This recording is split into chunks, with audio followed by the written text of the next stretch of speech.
साक्री शहरातील ब्रह्मकुमारी रोड रामदेवजी बाबा नगर येथे प्रजापती ब्रह्मकुमारी ईश्वरीय विश्वविद्यालयाच्या वतीने आयोजित करण्यात आलेल्या 3 दिवसीय बालसंस्कार समर कॅम्प उत्साहात संपन्न झाला। दिनांक 15 मे ते 17 मे 2026 दरम्यान पार पडलेल्या या कॅम्पमध्ये तालुक्यातील विविध गावांमधून सुमारे 70 ते 80 बालकांनी सहभाग घेतला।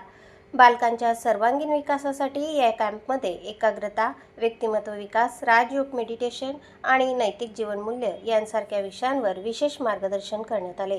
यासोबतच संगीत खुर्ची, रिंग ऑफ रिंग, लिंबू चमचा आणि ड्रॉइंग स्पर्धांसारख्या विविध उपक्रमांमुळे बालकांमध्ये उत्साहाचे वातावरण पाहायला मिळाले।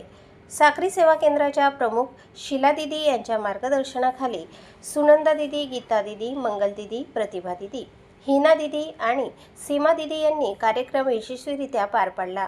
कार्यक्रमासाठी भाजपाचे जिल्हा सरचिटणीस शैलेंद्र भगवान आजगे तसेच गजेंद्र भोसले यांनी विशेष उपस्थिती दर्शवत बालकांना प्रेरणादायी मार्गदर्शन केले। समारोप प्रसंगी सहभागी बालकांना प्रमाणपत्र आणि भेटवस्तू देऊन गौरविण्यात आले।